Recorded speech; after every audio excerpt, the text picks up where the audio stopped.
Quando um animal não tem mais possibilidade de cura, significa que o médico veterinário não tem mais o que fazer? Ou será que justamente nesse momento começa uma outra forma de cuidar? Eu diria que é sobre a base do cuidar, cuidar além da cura. Então, no cuidado paliativo não existe, não tem mais nada a fazer, né? O que a gente escuta muito. Sempre tem o que fazer. Falar de cuidados paliativos na medicina veterinária é falar de dor, qualidade de vida e tomada de decisão. Mas também é falar sobre comunicação, sobre relação com a família e sobre como o médico veterinário pode continuar cuidando quando a cura deixa de ser o principal objetivo. Então, eu acredito que seja uma forma de organizar a dor, né? E trazer uma clareza. Então, eu sempre gosto de falar um pouquinho sobre isso. E é sobre essa e outras formas de cuidar que vamos conversar hoje no Papo de Veterinária. A nossa convidada é Tatiane Thier, médica veterinária que atua com cuidados paliativos, medicina veterinária integrativa e medicina veterinária sistêmica, e é autora do livro Plano Avançado de Cuidados para Pets. Nessa conversa, vamos entender o que realmente faz um veterinário que trabalha na área de cuidados paliativos, como se preparar para atuar nela, quais são os principais mitos e, principalmente, o que todo médico veterinário deveria saber sobre cuidados paliativos. E talvez, ao final dessa conversa, você perceba que cuidar de um animal nem sempre significa tentar curá-lo. Às vezes, significa ajudá-lo a viver da melhor maneira possível pelo tempo que ainda está disponível.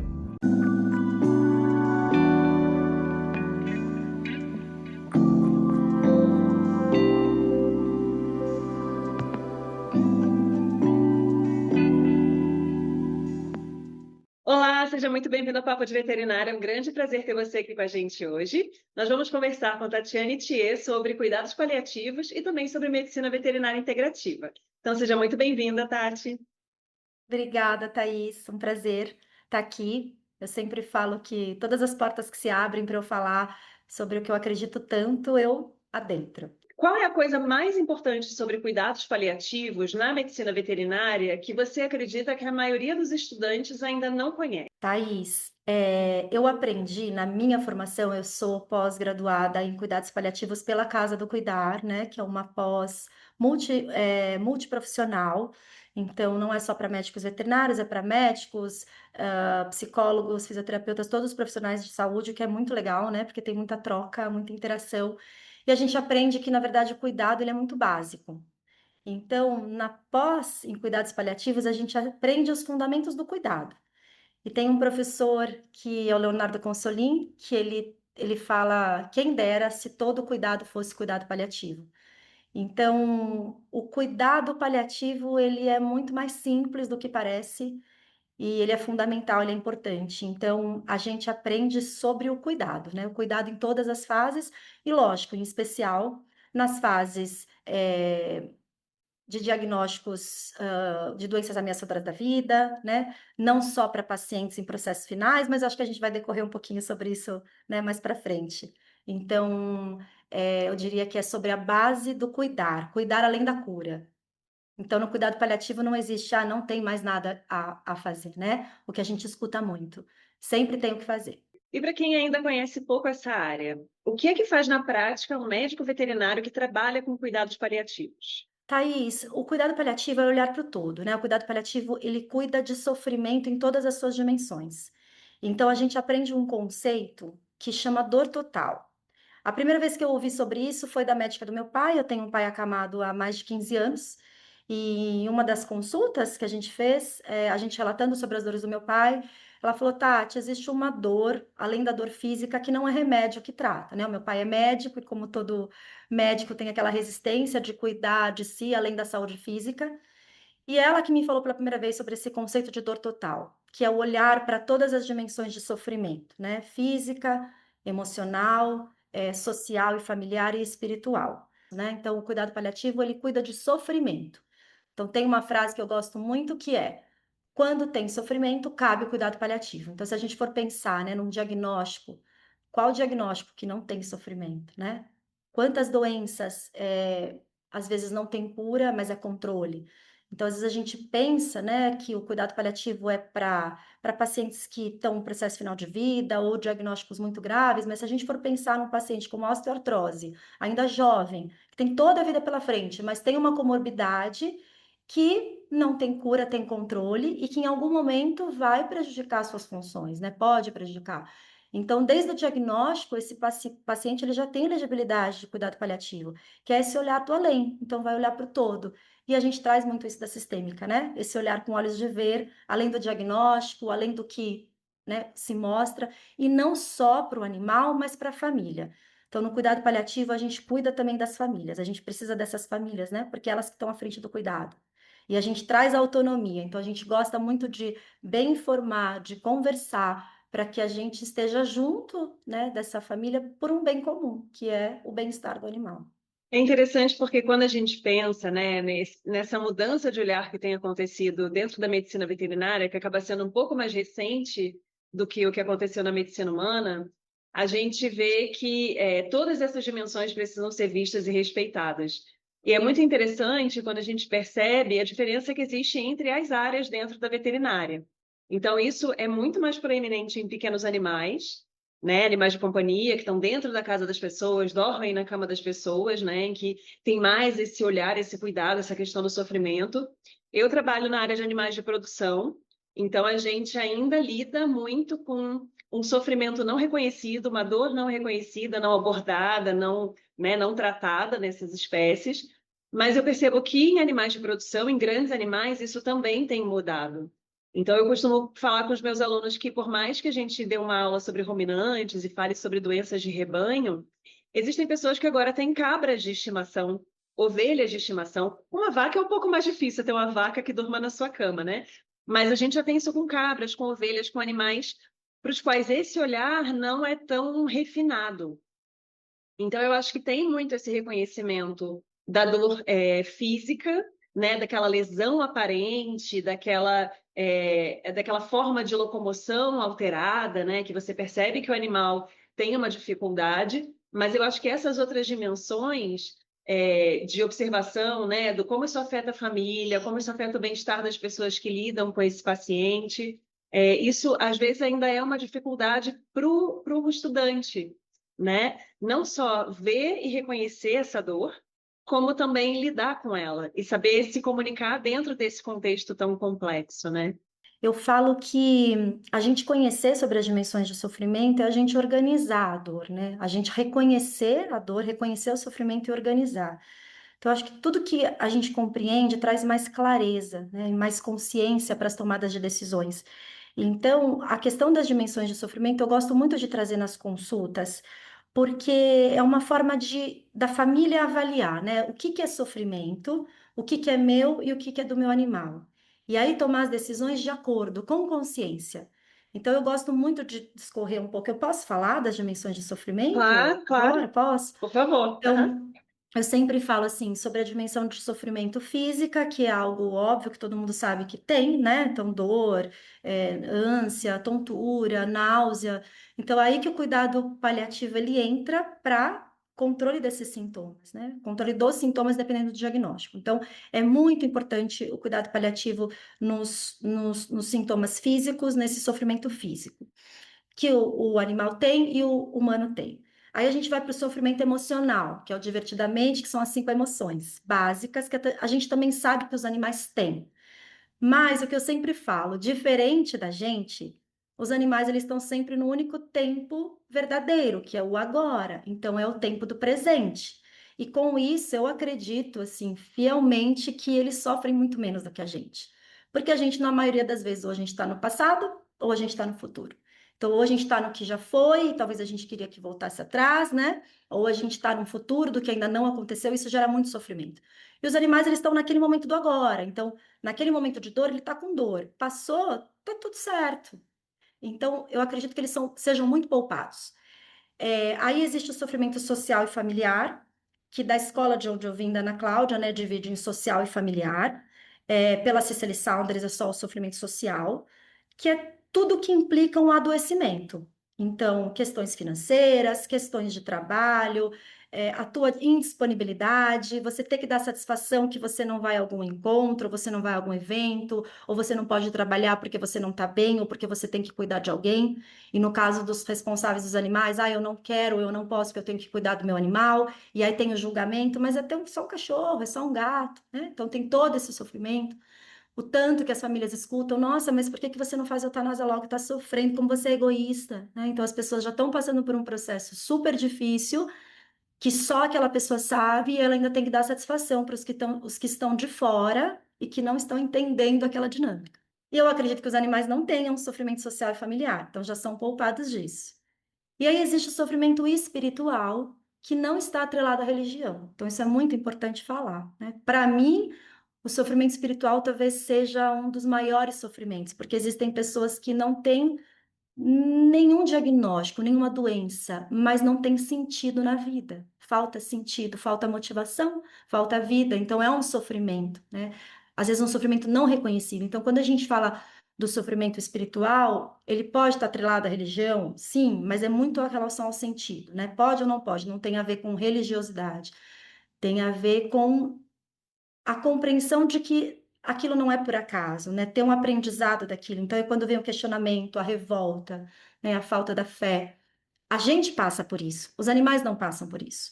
Então, esse sofrimento social, familiar e espiritual, a gente já consegue entender, eu acredito nisso, né? Sempre deixo aberto se alguém discorda, mas acredito que eles não tenham. Então, eles são muito poupados. O que eu costumo fazer muito no consultório, quando a pessoa já vem muito angustiada, às vezes com um diagnóstico, mas o animal nem está com sintomas importantes, né? Mal controlados, eu sempre tento trazer a pessoa para o aqui e agora. Então, eu falo, agora, você está sofrendo e eu compreendo.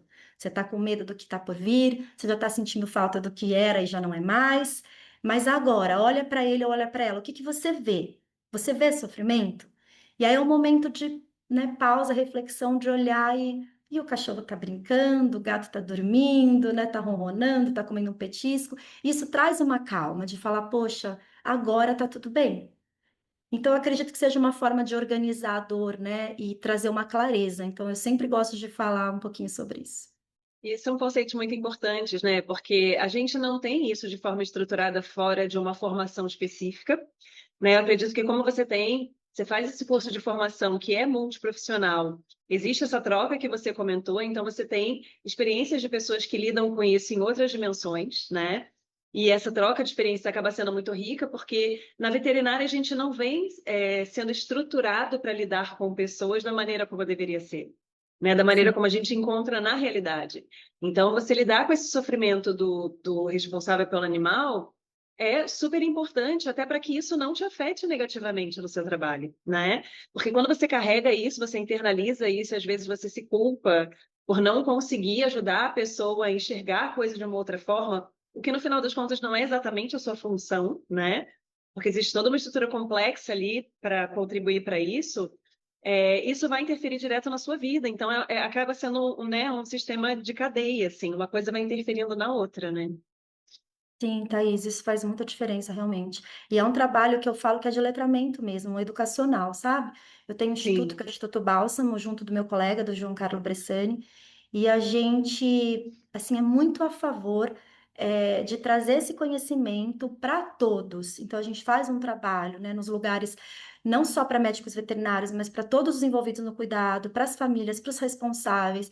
E após de onde eu vim, eles também falam muito sobre isso, que todos têm que ter acesso a algumas informações. Então, não precisa necessariamente ser um médico paliativista e ter uma formação para conhecer as dimensões de sofrimento e trazer essa clareza, trazer esse entendimento nas consultas, sabe? Porque isso é importante. Então, é um básico que eu acho que pode ajudar muito, né? Os colegas, para mim, ajuda demais ter esse olhar. Porque quando eu consigo organizar, e como você bem falou, também a minha dor, porque tem a nossa dor Uhum. inserida nisso tudo. E a gente vê muito também que às vezes as tomadas de decisões vindas dos colegas também é por isso. É por também ver uma dor de não conseguir lidar e aí falar de quem que é essa dor, né? De fato. E Tati, você já falou sobre isso, né? Mas eu queria que você estruturasse um pouco mais Porque eu acho que ainda existe um pouco desse conceito de que o cuidado paliativo é o atendimento de um animal que necessariamente está próximo da morte. Uhum, Então, o animal que está nesse fim de vida, que está naquelas situações em que a gente tem uma diminuição importante da quantidade de recursos disponíveis, às vezes na visão, né, de outras áreas da veterinária, e também da possibilidade de salvar esse animal, que eu acho que é a grande ilusão que a gente tem quando a gente entra no curso. A maioria dos médicos veterinários que eu conheço tem esse sonho de infância, de cuidar dos animais e de salvar os animais. A gente sabe que isso tem várias dimensões, isso é muito discutido na sistêmica, né? uhum. E aí eu acho que os cuidados paliativos têm um pouco desse aspecto, desse conceito um pouco direcionado para esse cuidado de final de vida. Então, eu gostaria que você falasse um pouquinho mais sobre isso para a gente.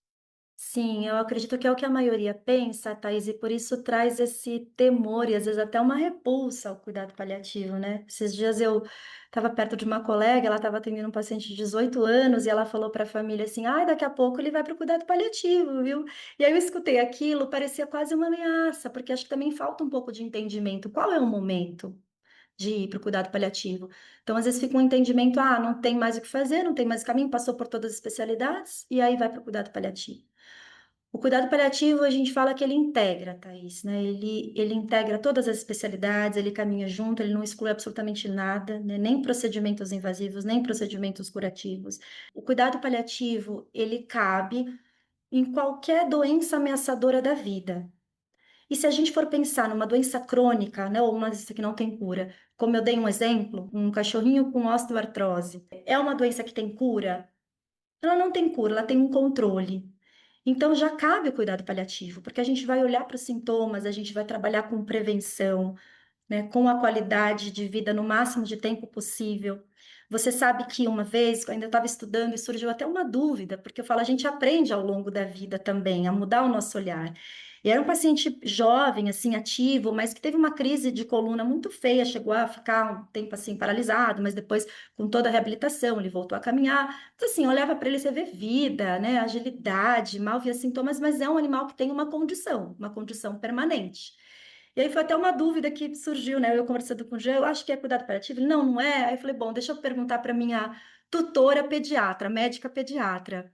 E aí ela me fez algumas perguntas, assim, ela falou, Tati, em algum momento, esse diagnóstico dele pode condenar a qualidade dele de vida? Pode piorar? Pode limitar? Sim, sim, sim. Tem cura? Não. Então, lógico, não é pelo fato que o animal tem um diagnóstico, mas está muito bem e controlado que não cabe cuidado paliativo. Já cabe, né? E a gente sabe, Thaís, que quanto mais precoce os cuidados paliativos chegam, isso na medicina a gente não tem esses dados na veterinária, né? Mas sabe que as pessoas melhoram e às vezes vivem mais porque elas são cuidadas de forma integrada. Elas são cuidadas como um todo, né? Não, não é só um diagnóstico, não é só uma doença. Então, o cuidado paliativo, ele chega no diagnóstico de uma doença crônica, de uma doença permanente, de uma doença ameaçadora da vida, e não só no fim. Então, como é que acontece esse atendimento em termos de estrutura? Ele tem um planejamento. Depende muito também de como esse animal chega até os nossos cuidados. Então, muitas vezes ele vem encaminhado por um profissional, por um colega. Então, eu gosto sempre, né, de conversar antes, porque essa pessoa está cuidando antes de mim, principalmente quando tem um clínico que acompanha por muito tempo. Então, eu honro muito os clínicos, não só porque eu também sou clínica geral, mas eu honro muito o trabalho dos clínicos, que aí já tem esse olhar, né, do todo. Então, para mim é muito importante conhecer esse animal pelo olhar da pessoa que encaminha. Então, quando a gente tem esse profissional, eu gosto sempre muito de conversar antes, né? Antes até de falar com a pessoa.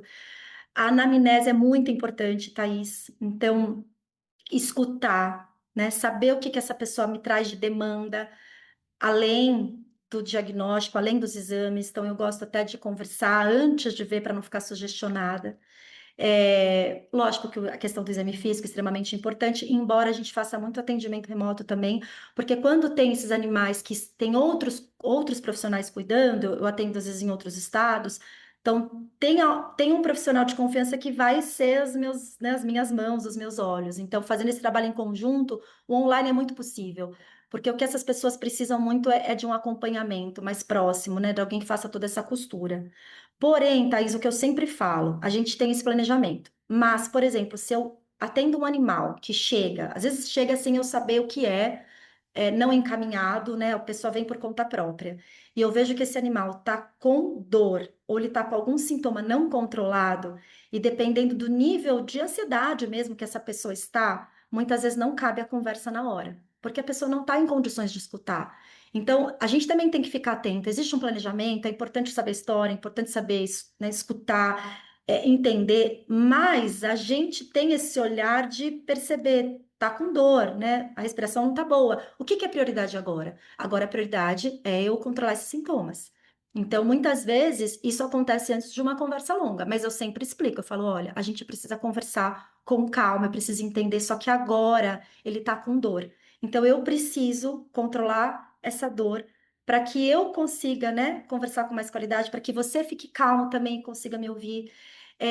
Às vezes, quando a gente atende famílias que a pessoa está muito angustiada, muitas vezes naquele momento não cabe uma conversa, por exemplo, para eu explicar as dimensões de sofrimento. Então, a gente tem que ficar muito atenta para ver o que que cabe naquele momento, sabe? E aí, por isso que é o que a gente fala, por isso que é tão importante a gente prestar atenção em cada um. Mas para isso a gente tem que estar muito atento a gente, né? Porque se também a gente está maluquinha, Thaís, a gente nem se percebe, a gente não vai perceber o outro. Então, é o que cabe em cada situação, em cada momento, né? Com cada familiar. E onde a medicina veterinária integrativa entra nos cuidados paliativos?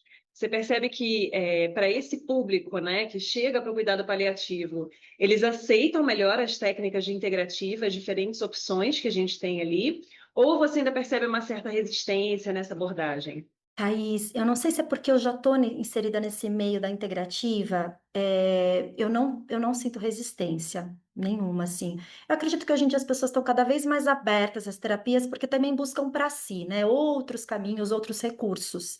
Então, eu não sinto resistência e eu sinto uma abertura ainda maior, porque são situações, né, muitas vezes quando vem diagnósticos difíceis, que a pessoa está disposta a tudo, né, até a fazer o que não acredita e muitas vezes é surpreendida. Então, a integrativa ela cabe muito.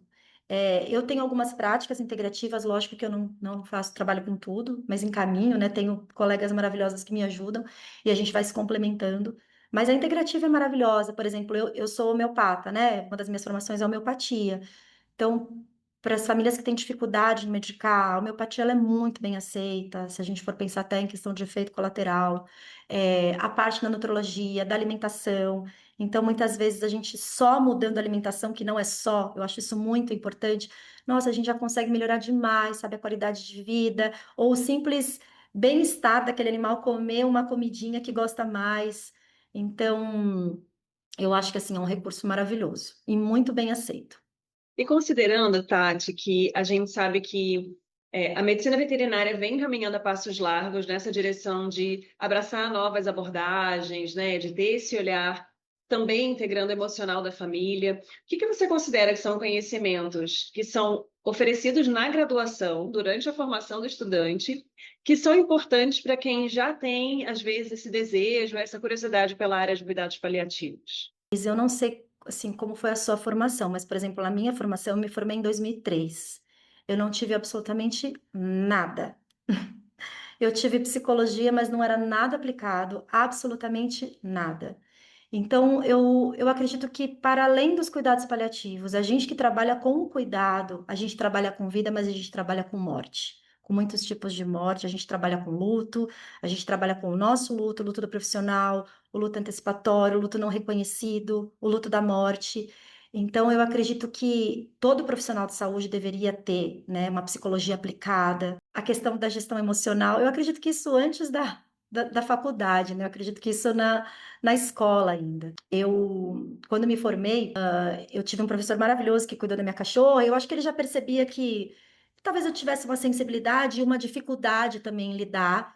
E ele sugeriu como TCC o tema sobre a morte, né? A morte dos animais de companhia, uma abordagem mais é, emocional. E, nossa, eu tive muita dificuldade, assim, para encontrar referência naquele momento. Muita dificuldade, até porque não tinha internet, então era, né, biblioteca, tinha alguns livros, nada na nossa área. Então, eu vejo muito avanço, né? Hoje em dia, psicólogos que cuidam da gente, que cuidam da nossa saúde mental, que olham para a gente, que reconhecem as nossas dores. Então, eu acredito que esse olhar independente do cuidado paliativo, todo profissional deveria ter. Essa questão do reconhecimento do próprio emocional, né, da gente olhar para a gente, conseguir reconhecer, exige um certo amadurecimento muitas vezes. E isso vem acontecendo em paralelo com a vida universitária, com aquela loucura de ter que se qualificar e de ter que, né, bater certas metas e realizar certas atividades com a expectativa de que aquilo vai garantir um futuro melhor, né, profissionalmente, que talvez um dia eu tenha tempo de parar e olhar para o meu emocional e olhar para tudo isso.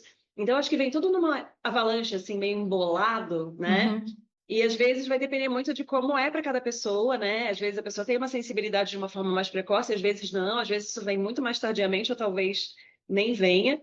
Mas a gente precisa chamar atenção para a necessidade desse olhar, né? Desse reconhecimento, de nomear, conseguir nomear aquilo que você está sentindo, aquilo que te frustra, aquilo que te chateia, que eu acho que é uma ferramenta que muitas vezes os estudantes não têm nessa fase da vida. Sim. Então, eu acho que não é uma questão tanto geracional, porque a gente tem muitos fatores que, não, é muito acesso à internet, né? Uhum. Muito essa coisa de viver rede social e a ilusão da perfeição e tudo.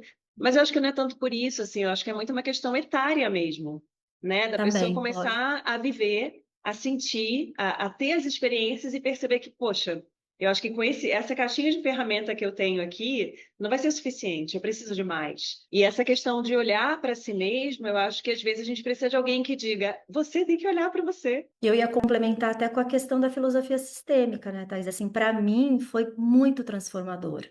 Então, assim, os conceitos da medicina veterinária sistêmica, os conceitos da filosofia sistêmica, na questão do que a gente aprende, né, das ordens das relações, desse olhar mesmo diferente, né, para a vida, para a morte, para o adoecimento, para as triangulações. Então, assim, a sistêmica foi um divisor de águas na minha vida, né? Olhar para as minhas questões, então olhar para dentro mesmo, para a gente encarar, né, os nossos medos, as nossas dores, o nosso sofrimento, e aí não projetar fora. Então, se não fosse essa mudança de olhar, certamente eu não estaria nesse lugar, porque eu sempre conto que eu desisti de fazer cardiologia anos atrás, porque eu falava, mas jamais eu vou conseguir atender aqueles senhorzinhos com um poodle velhinho que tá morrendo. Aí eu falo, olha onde eu tô, né? Muitas vezes eu atendo um paciente num dia e no dia seguinte ele vem a óbito.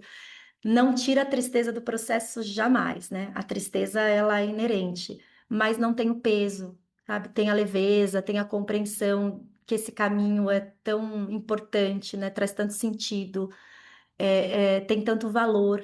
Então, essa é a força do trabalho. Eu passei por essa formação sistêmica também, como você, foi até onde eu te conheci, né? Sim, E é realmente muito transformador, assim, eu acho que é uma questão de você reconhecer onde é o seu lugar, né?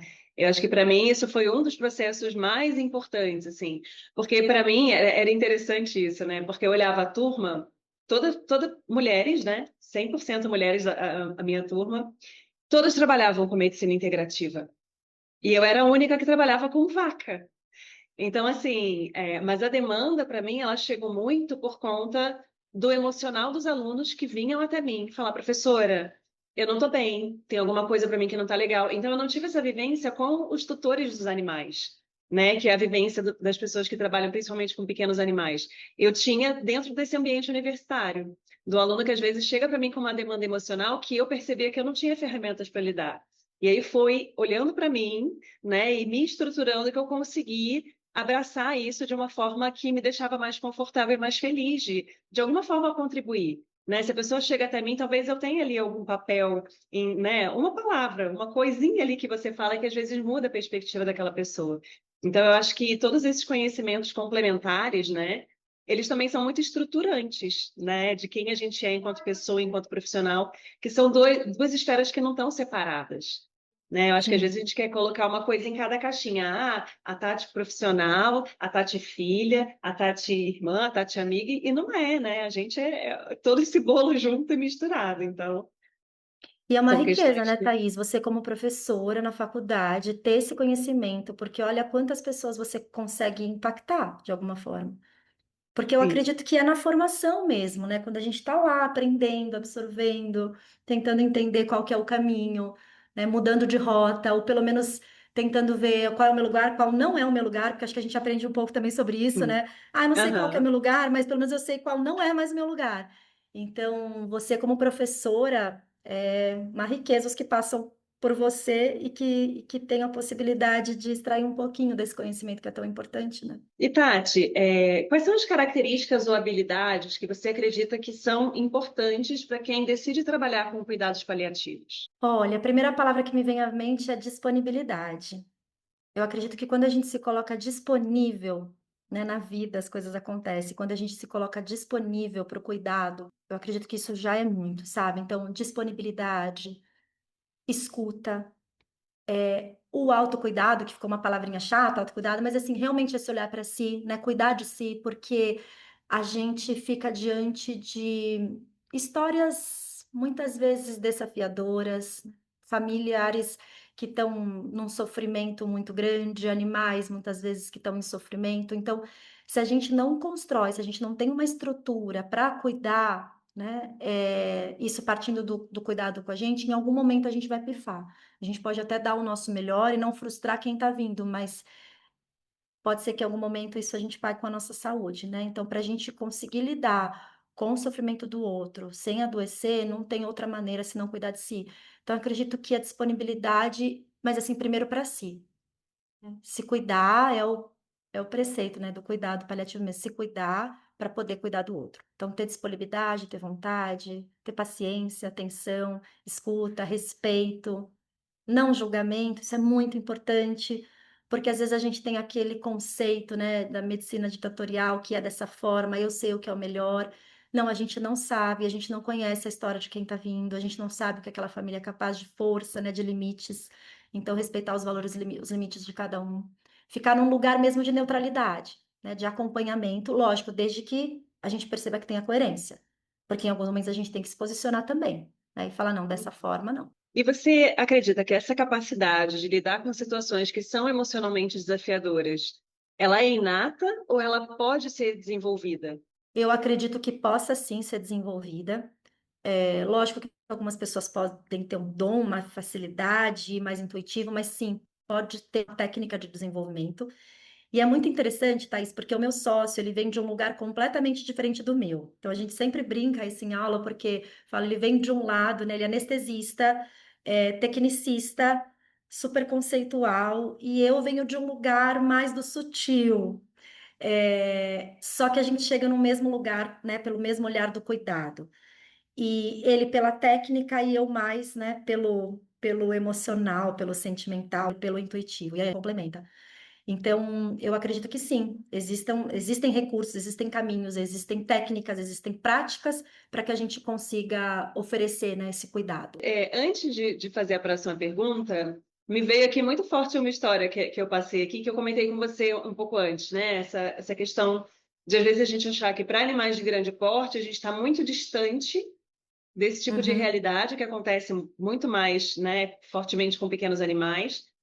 Mas recentemente teve um caso aqui no hospital, eu não estava diretamente envolvida, porque era um caso com equino, e eu trabalho com ruminantes, então às vezes cada um no seu quadrado, assim, né? Tem momentos uhum, que a gente acaba não interferindo tanto.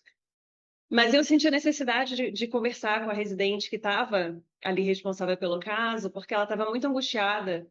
Era um cavalo com um tumor muito grande, um animal anêmico, um tumor que sangrava muito, né? Que tinha um risco grande, assim, naquela cirurgia de remoção, aquilo lá ia ser, né, algo muito cruento e tal. E ela estava muito angustiada porque a proprietária queria fazer a cirurgia do animal de qualquer jeito, não queria fazer eutanásia. E era um animal que já estava realmente muito debilitado, né? Em grandes animais a gente tem muito mais forte também essa questão da eutanásia, porque é um fator limitante para a gente, é um paciente de uhum, 400, 500 quilos que às vezes não consegue ficar de pé, né? Então, o próprio decúbito prolongado já causa tanto sofrimento para aquele animal e tantas lesões que às vezes para a gente é mais difícil lidar, né? Com procurar alternativas ali para essa situação. E aí ela muito angustiada, dizendo, esse cavalo vai morrer no tronco, a gente vai, né, fazer o bloqueio anestésico, ele vai cair duro no chão, e o que que eu vou fazer? Como é que eu vou lidar com isso? E aí ela acabou comentando que a proprietária tinha vindo um dia visitar um animal no hospital e contou para ela sobre o próprio pai, que tinha morrido de câncer recentemente. E eu falei para ela, eu falei, Fernanda, você não está vendo? Para ela, eutanasiar um cavalo com câncer é como se ela estivesse matando o pai dela. Sim. Então, eu falei, abraça a necessidade dela, ela precisa que seja tentado. Então, tenta. Puxa toda a medicação para fazer eutanásia, deixa ali na mão. Se o bicho cair no tronco, começar, né, numa situação que você não tem como contornar, você faz eutanásia de uma forma justificada, mas tenta. E foi feita a cirurgia, foi removido o tumor, teve recidiva pouco tempo depois, assim, então realmente não teve uma sobrevida grande, mas aquele momento ali forneceu esse alívio para essa proprietária, de que ela tentou e ali, naquela situação, naquele contexto, ela teve como tentar, como ter um recurso, que talvez com o pai dela não tivesse, né? Então, acho que assim, dentro da clínica de grandes animais, de animais de produção, a gente também precisa começar a desenvolver essa sensibilidade. E eu percebo que para os veterinários recém-formados, para os nossos residentes, isso é muito mais desafiador, porque eles não vêm naquele treinamento do convívio, né, com um tutor mais difícil, né, como acontece com animais de pequeno porte, assim. Então, acho que tem, né, esses aspectos que vêm se modificando e eu acho que isso vai se tornar cada vez mais frequente na nossa rotina também, né? Então, esse olhar é Você vê que importante. lindo, Thaís, é um respeito com a história do outro, né. Então, sob a Sim. perspectiva do outro, então a gente não sabe o que é melhor, a gente, tem que ficar humilde mesmo, né, com as coisas que chegam pra gente, entender o que está por trás, né, respeitar os limites, respeitar os valores, porque dependendo como fosse, né, o percurso aí, se talvez tivesse uma postura mais impositiva, "Não, não vamos tentar", enfim, fosse realmente uma eutanásia, quem que vai lidar com essa dor, né, de desistência e da projeção até do sofrimento por conta da história do pai? Então é É. raro, né, esse olhar, isso é muito importante. E pensando então, né, que o trabalho de cuidados paliativos ele envolve um conhecimento técnico, mas também envolve muito fortemente essa questão da comunicação com a família. Então, como é que é feita essa interface e o quanto é importante a gente desenvolver essa habilidade de comunicação? É muito importante, Thaís, muito importante. E assim, para comunicação também existe técnica, né? Para quem não sabe se comunicar de maneira intuitiva, também existe uma técnica de comunicação. A comunicação, a gente fala muito sobre isso, né? A comunicação, eu acredito que ela seja 80%, sabe, do processo de criar um vínculo, né, e facilitar com que aquela família siga junto no tratamento do cuidado, que consiga aderir ao tratamento. A comunicação, eu falo que ela pode abrir ou ela pode fechar portas, ela constrói muros ou ela constrói pontes, né? Então, a comunicação, para mim, ela tem que vislumbrar caminhos e possibilidades. Eu falo assim com muita alegria que dificilmente eu tenho problema assim com as famílias, sabe? Porque a gente preza muito a comunicação clara, né? A comunicação eh, com escuta, com presença, com compaixão, com não julgamento. Porque quando as pessoas nos percebem nesse lugar de eu tô aqui, né? Facilita tanto, sabe, nesse lugar mesmo de vulnerabilidade, nesse lugar de verdade, nesse lugar de estar junto.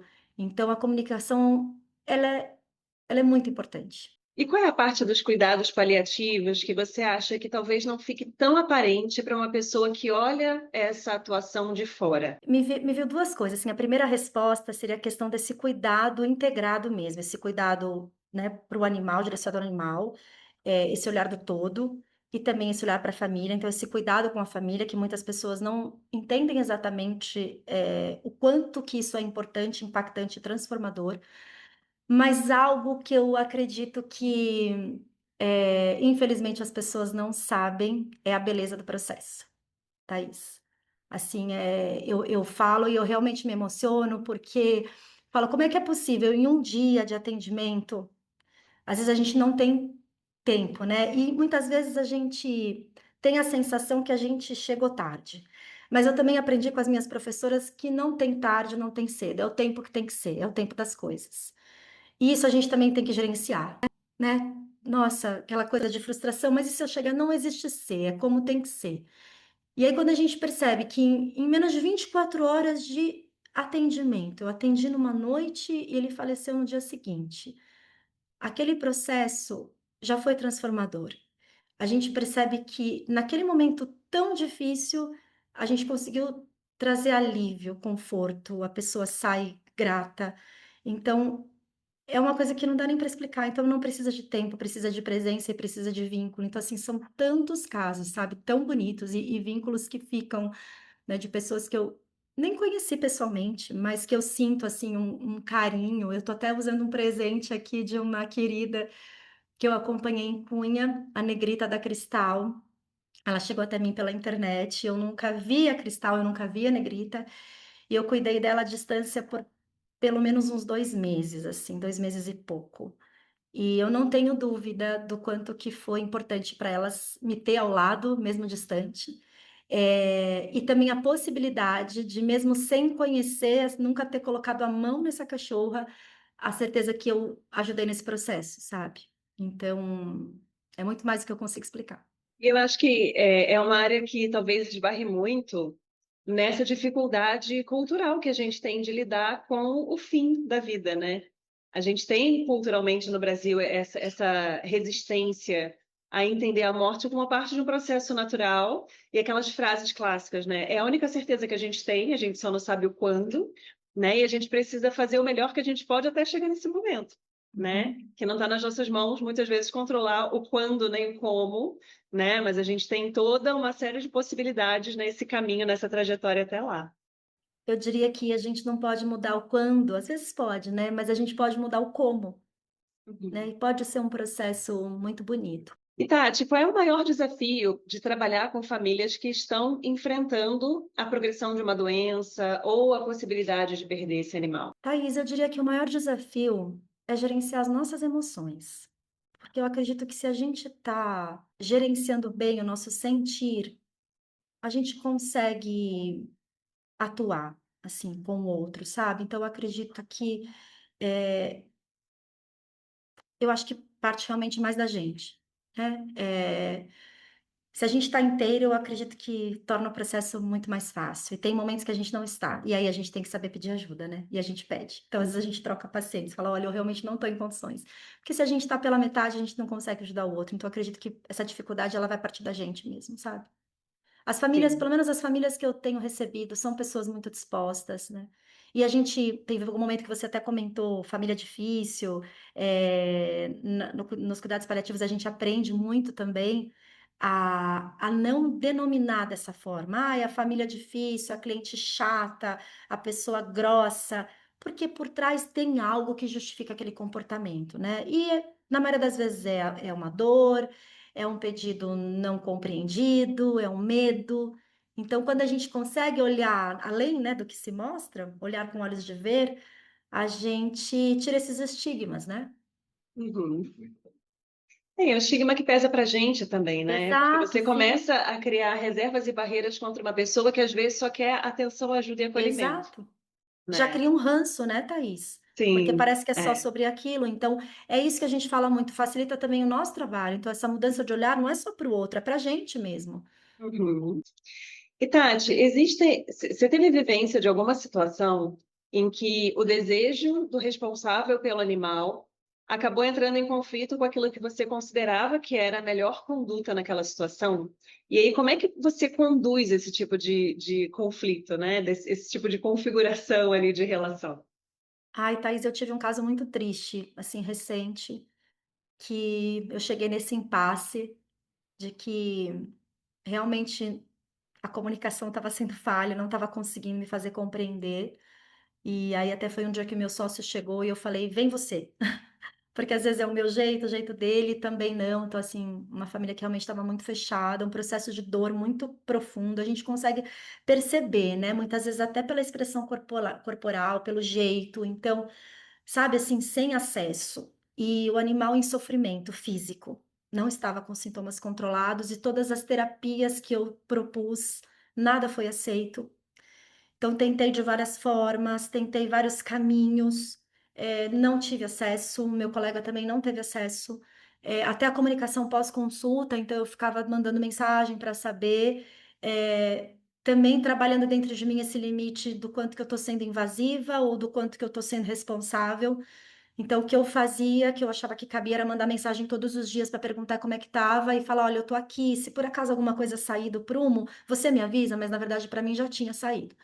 Então foi um caso que me gerou muita angústia, porque eu tinha certeza que o animal não estava bem, né? Aqui, lá tinha um sofrimento.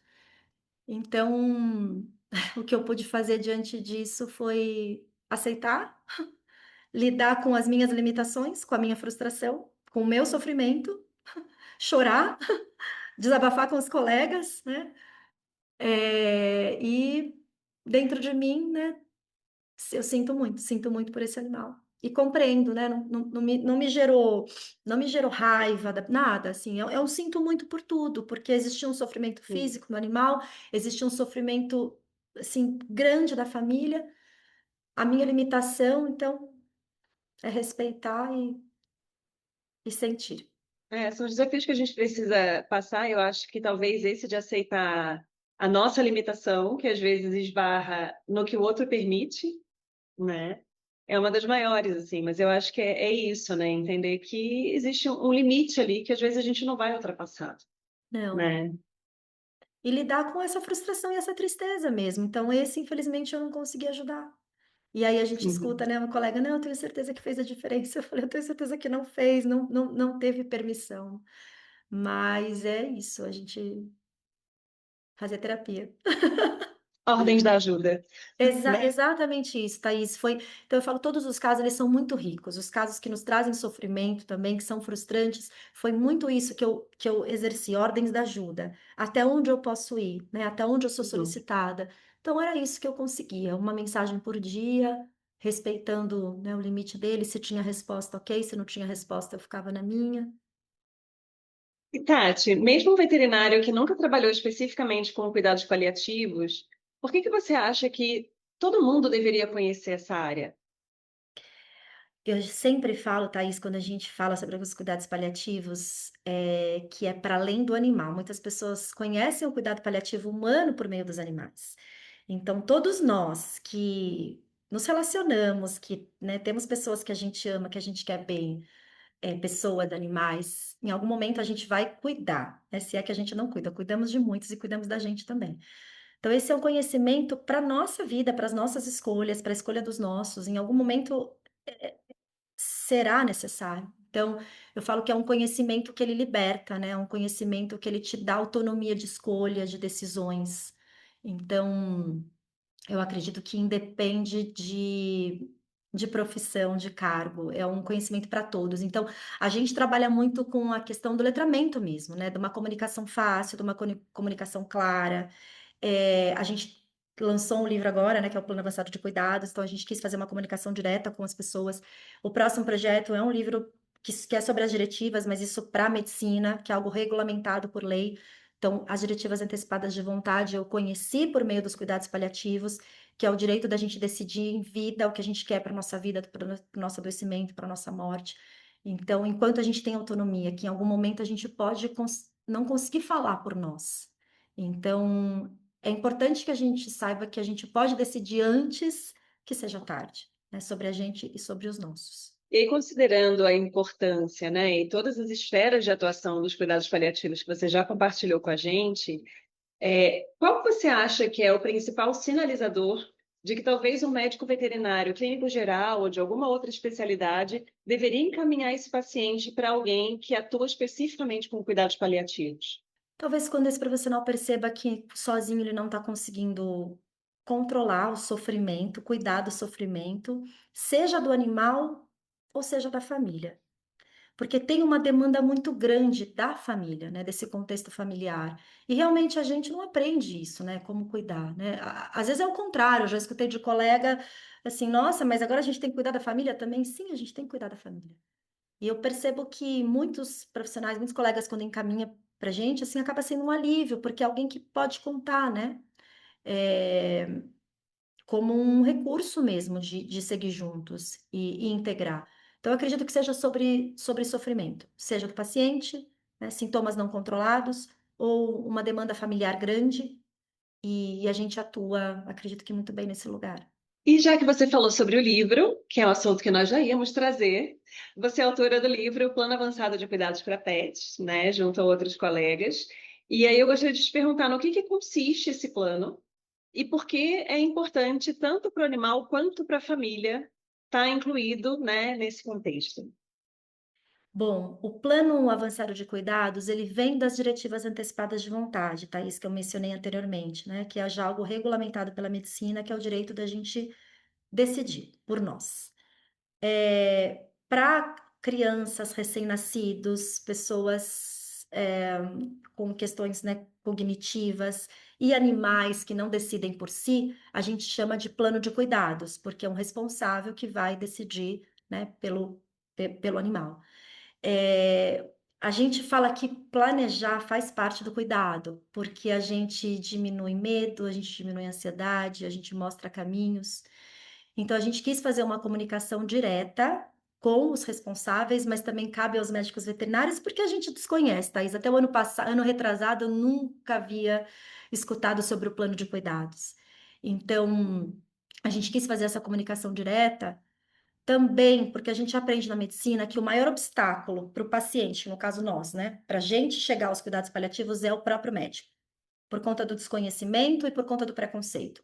E a gente vê na veterinária que também é. Então, às vezes, o que mais impede os animais chegarem para os nossos cuidados também é o desconhecimento do médico veterinário.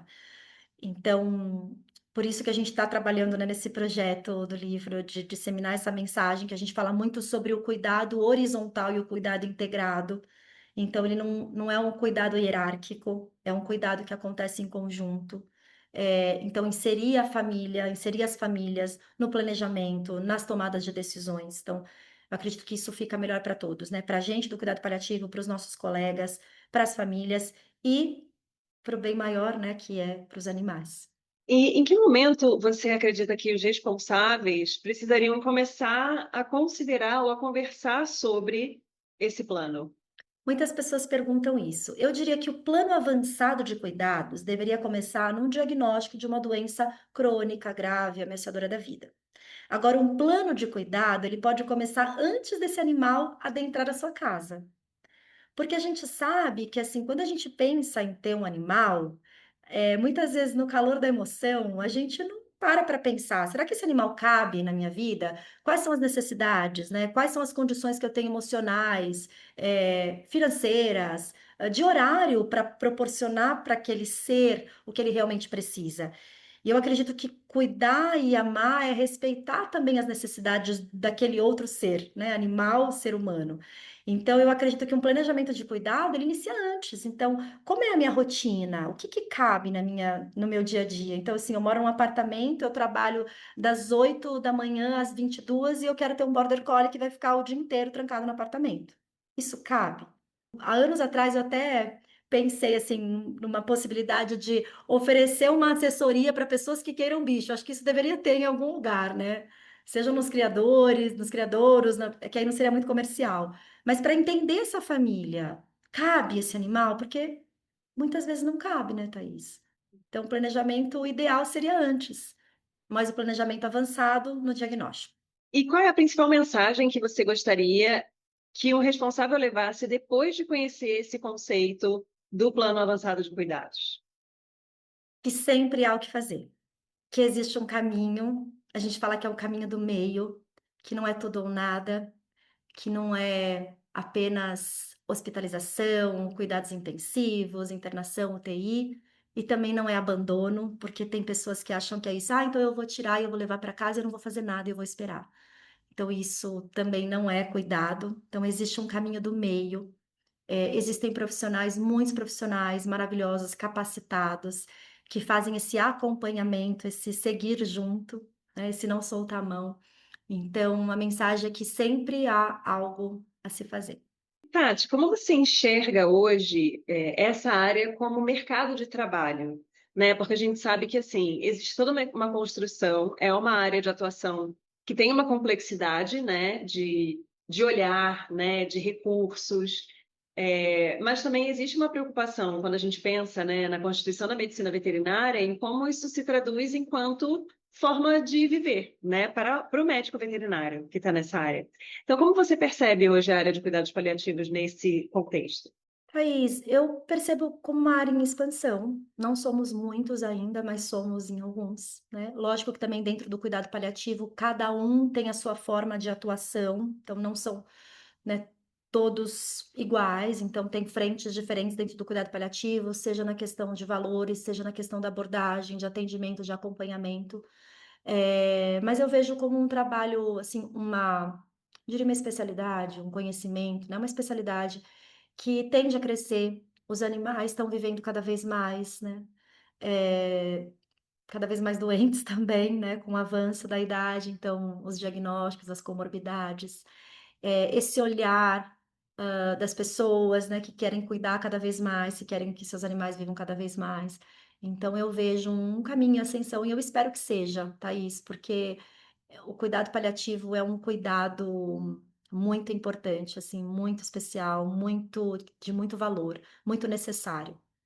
E Tati, o que que você acha que precisaria mudar ou se adequar dentro da medicina veterinária para que os cuidados paliativos fossem incorporados como uma parte da prática clínica, né? Que isso ainda não tivesse, talvez um pouco mais distante, né, do dia a dia da atuação veterinária, como ainda está, né, nesse caminhar. Eu acredito que o ideal seria ter essa disciplina que seja optativo, não, obrigatório melhor, dos cuidados paliativos na graduação. Mas nem na medicina tem, né, Thaís? Então, são poucas as faculdades que já têm os cuidados paliativos inseridos, mas eu acredito que o ideal seria isso, ter na formação, ter na graduação esse conhecimento, porque é o que eu falei, assim, no cuidado paliativo, a gente aprende sobre os princípios do cuidado em geral, os fundamentos do cuidado. A gente, médico veterinário e médico também, a gente tem uma mesma dor, né? Que a gente aprende a curar e a gente não aprende a cuidar. Isso está no nosso juramento, né? Prometo curar. Não, a gente não pode prometer curar, porque não está sob nossa responsabilidade. Existe algo além de nós, né? Da nossa vontade, da nossa responsabilidade, da nossa capacidade. E aí, se a gente não cura, a gente se frustra e a gente acha que não tem mais nada a se fazer. Então, o que a gente vê com frequência nos atendimentos, Thaís, são animais que têm diagnósticos de doenças difíceis e que, como não tem mais nada a fazer para aquela doença, aquele animal ele não está recebendo cuidado para os sintomas. Então, não está com uma analgesia, ele não está com sintoma de ânsia, vômito controlado, sabe? Porque para a doença não tem cura, então eu não olho para nada. Enfim, é um caminho longo, né? Mas que a gente aos pouquinhos está tentando, tá percorrendo e tentando disseminar. Eu acho que é uma questão de apostar nisso, né? Nesse futuro, Sim, assim, porque é isso, né? Eu acho que hoje, nas grades da medicina veterinária, a gente ainda tem cursos que não têm bem-estar animal. exato. Então, às vezes, assim, né? Coisas que são muito básicas, que deveriam ser essenciais dentro da formação de um médico veterinário, ainda não são oferecidas de forma regular dentro da grade do curso. Então, acho que tem um pouco desse atraso das disciplinas da graduação acompanharem o tipo de formação que o mundo pede para a gente, né? Mas Sim. é isso, eu acho que quanto mais informação divulgada, né? Quanto mais essa palavra for espalhada, maior a chance das pessoas começarem a ter acesso, começarem a desenvolver esse olhar, essa sensibilidade, perceber a necessidade disso, e aí isso se tornar cada vez mais frequente, né? E além disso, ter uma disciplina que cuida da gente e olha pra gente, né, Thaís? Na minha formação pela Casa do Cuidar, todo módulo, a primeira aula era cuidando de quem cuida. Então, era a primeira aula que abria. Então, um psicólogo, um músico, um ator. Então, sempre alguma aula que levava a gente mais para um lado de introspecção, né, de reflexão. É, então, eu acredito que isso seria importante, porque também se a gente não tem isso, não dá para fazer o cuidado paliativo se a gente não tem esse cuidado, esse olhar para a gente, porque Sim. não são casos fáceis, não são situações fáceis que chegam. Então, para a gente conseguir lidar, né, gerenciar, cuidar, acompanhar essas famílias que estão em franco sofrimento, a gente tem que olhar para a gente, né? A gente tem que cuidar da gente, senão a gente adoece. E Tati, por que você escolheu a medicina veterinária como profissão? Olha, Thaís, eu sempre amei animais, mas eu pensava que eu não ia fazer veterinária porque eu achava que eu não ia dar conta, né? Eu era daquelas que eu olhava animal na rua e eu chorava, então falava, não, não vou fazer. Eu pensei em fazer psicologia, biologia. Aí no terceiro ano eu falei, acho que é veterinária. Foi assim de última hora. E aí eu entrei e desde o primeiro ano eu tive certeza absoluta que era isso que eu queria. Eu amo a minha profissão, Thaís. Eu fico muito brava quando às vezes alguém fala, eu vou fazer veterinária, e a pessoa, o veterinário fala, pelo amor de Deus. Eu falo, não, é uma profissão maravilhosa. Eu amo muito a minha profissão. Eu honro muito a minha profissão. Eu acredito que tem um caminho, assim, maravilhoso, né, pela frente, assim, do que estiverem dispostos e realmente quiserem isso. Então, eu sou muito feliz. Eu falo que a medicina veterinária foi, se não a melhor escolha da minha vida, uma das melhores escolhas da minha vida. Assim, eu sou muito realizada no que eu faço, ainda mais agora nesse lugar. Então, eu falo que hoje eu não tenho dúvida que é esse o meu lugar. E você, quando entrou no curso, imaginava que esse é o lugar que você estaria? Jamais, jamais, Thaís, eu fugia. Eu falava, a vida é muito louca, né? Eu sempre falei que o meu maior medo era da morte. E olha onde eu estou, né? O meu trabalho de conclusão de curso há 20 e poucos anos atrás foi sobre a morte. Eu acho que foi um empurrãozinho do Luciano Pereira para falar: ai, deixa eu colocar essa garota inserida um pouco nesse contexto, porque ela tem muita dificuldade, ela é muito chorona, não sabe lidar com o sofrimento. Então, eu já fui introduzida lá atrás. Mas aí eu, né, falei, não, fui vendo outros caminhos, fugi da cardiologia. Eu lembro que uma vez eu com uma amiga anestesista, a gente estava num curso de cardio e eu decidindo se eu ia fazer pós em cardio ou se eu ia fazer pós em homeopatia. E aí ela me ajudando. Não, Tati, imagina, você vai chorar, você não vai conseguir. Ah, tá bom, então desistir. Mas aí a vida dá um jeitinho de trazer a gente para onde a gente tem que estar, né? E eu falo que eu tô nesse caminho muito pelos meus pais, pelo processo que eu acompanho, né? Dos dois, assim, mais meu pai de adoecimento. Então a vida me trouxe para esse lugar e hoje eu entendo que é aqui que eu tenho que estar. Eu acho muito interessante, assim, que dentro do canal eu já conversei com mais de 150 médicos veterinários, né? E para mim é muito marcante como existem fatores da nossa história pessoal que fazem a gente estar em uma determinada área da veterinária. Uhum, Então, isso tem muita relação com a nossa história pessoal e é uma coisa que às vezes a gente não reconhece tanto, né? Às vezes a gente fala sobre, mas não internaliza que existe algo que aconteceu na minha história que me fez estar nesse lugar aqui, uhum. né? Então, isso é muito bonito também, né? Porque eu acho que tem todo o impulso da própria vida te levando para uma entrega em uma área que talvez você não tivesse imaginado lá quando você entrou na graduação. Jamais, Thaís. Eu tinha uma tia amada que ela falava, ela me acompanhava muito assim no início. Eu sempre fui muito chorona, então, né, acontecia alguma coisa, eu ia pra cá, chorava, e eu ficava triste, eu ficava mal por dias. E ela falava: Mas como é que você foi fazer veterinária? Meu Deus, você jamais deveria ter feito veterinária. E a minha tia faleceu há uns 2 anos e pouquinho. E aí eu falo, nossa, se ela me visse agora, ela ia ficar tão feliz, assim, de reconhecer que esse é o meu lugar mesmo, que eu, embora sinta tristeza, eu não sofro como antes. Então, eu acho que a vida é bem orquestrada mesmo, Thaís. Não existe acaso. Para a gente caminhar para o nosso encerramento, né? Que conselho você daria para um estudante ou um médico veterinário que pensa em começar a trabalhar nessa área de cuidados paliativos? Comece, leia livros, escute pessoas, siga pessoas que você se identifica. É possível já ter conhecimento do cuidado paliativo antes de formações. Então, assim, tem livros maravilhosos. Depois até posso deixar referências para você.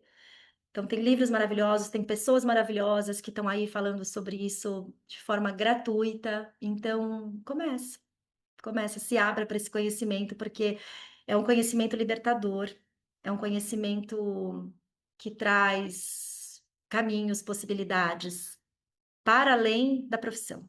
Então, os cuidados paliativos, eles chegam na minha vida de uma forma muito transformadora. Então, se eu não usasse isso no meu trabalho, eu usaria isso na minha vida, já uso na minha vida, né? Já vivencio isso com meu pai. E o que você gostaria que todo médico veterinário entendesse sobre cuidar de um animal, quando às vezes a cura já não é o principal objetivo? Que sempre há o que fazer. O cuidado, ele cabe em todas as situações. E que cuidar desse animal também é olhar para essa família, que não é possível a gente olhar só para o animal e não olhar para quem está por trás daquele animal. Então, cuidar do animal é cuidar do sofrimento daquele ser e olhar para o sofrimento também das famílias. E quando aquilo não for possível, reconhecer que pode, né, precisa e pode pedir ajuda. Porque eu falo que muitas vezes, Thaís, é sobre as nossas limitações também. E eu não digo só de recursos técnicos, muitas vezes são recursos emocionais. Porque às vezes fica demais realmente para a gente. E eu entendo, porque eu já estive nesse lugar de olhar de fora e falar, mas até onde vai? Entende? E a sistêmica foi muito transformadora para mim, porque fez com que eu compreendesse que o sofrimento era o meu sofrimento, que eu estava projetando muita coisa. Então, Muitas vezes as pessoas não conseguem, porque não conseguem lidar com o sofrimento. E isso tudo bem se isso acontecer, então que peça ajuda, né? A gente pede ajuda. Depende muito do dia que a gente tá, depende do que chega até a gente, depende da história. Então, tem diagnósticos que nos pegam mais, tem sintomas que nos pegam mais. Então, sempre há o que fazer. Então, uma coisa, nunca diga à família que chega até você, não tem mais o que fazer. Agora é eutanásia. Até porque a decisão não vem da gente. Então, eu também queria, né, falar sobre isso.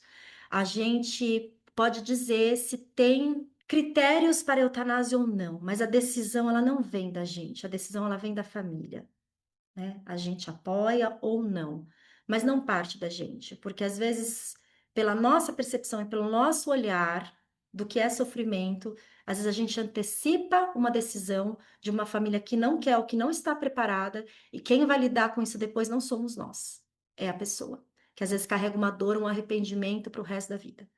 Também queria dizer que, como médica paliativista, eu não sou contra a eutanásia, então é importante falar, porque às vezes as pessoas também pensam, não é a favor da eutanásia.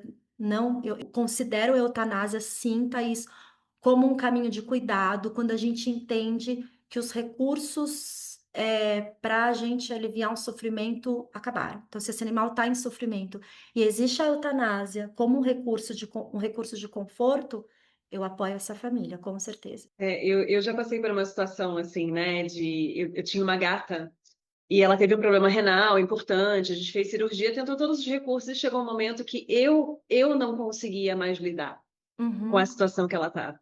Então, ela estava em sofrimento, tinha toda uma série de limitações, ela tinha tanta dor que ela não conseguia encostar a bundinha no chão para beber água. E eu percebi, né? Eu já tinha passado pela sistêmica, então a gente estrutura um pouco melhor também esse sofrimento, que eu não sustentava mais aquela condição. Então, eu acho que tem um pouco disso também, né? Da gente ajudar. E a colega que fez a eutanásia da minha gata era uma colega que já tinha. Agora ela faz o curso da sistêmica, ela já tinha toda essa visão, todo esse acolhimento. Então, para mim também foi importante naquele momento alguém que dissesse para mim: talvez exista algo a mais que possa ser feito, mas tem que caber naquilo que é possível para você também, né? Então, eu acho que são situações que a gente vivencia. E que assim, eu não lido com isso no dia a dia porque eu não trabalho, por exemplo, com gatos, então não são situações Uhum. que me pegam no meu trabalho, mas a gente precisa entender às vezes, né, o que é uma limitação daquela pessoa também, daquela família, daquele responsável, né? Então, eu acho que é toda uma complexidade de dimensões e que a gente tem que se preparar e isso é algo que é gradual, né? Eu acho que esse preparo não é uma coisa que nasce pronta com a gente. A gente vai se munindo ali desses recursos e vai desenvolvendo essa habilidade, como você falou. Quer dizer que eu estou muito feliz de conversar com você, assim, né? De você trazer tanta informação, toda essa riqueza de vivências, né? E dessa estruturação, né? De informações que eu acho que é tão importante chegar a mais pessoas. E falando da tua história, né, Thaís, o que eu acho importante falar também é que não tá errado se a decisão ela venha desse lugar de eu não dou mais conta, porque lógico que também tem um critério, uma gatinha que está sofrendo, que não está com a dor controlada, às vezes medicada, mas ainda assim não é o suficiente, e entender que sim, eu cheguei no meu limite. Então, quando a gente conversa com as famílias, e lógico, são pacientes que têm um diagnóstico grave, que já tem critério, talvez não chegou no limite aos meus olhos, mas sim, já tem critério, e a pessoa chegar no limite, eu também tenho que considerar isso como um valor, sabe? Então, eu também preciso olhar para essa família que às vezes está em esgotamento, seja emocional ou financeiro. A gente também tem que levar isso em consideração, sabe? E não está errado, mas eu acredito que quando a gente consegue organizar da onde que vem, por quem que eu estou decidindo, isso também traz um lugar de paz. Como validar depois? Então, é isso que a gente tem que pensar, né? Não falar, então você faz, chegou a hora. Não, não, não somos nós. Então, eu falo que o meu papel é tentar acompanhar, orientar e trazer consciência, né? Tá junto, mas de acordo com o que o outro quer.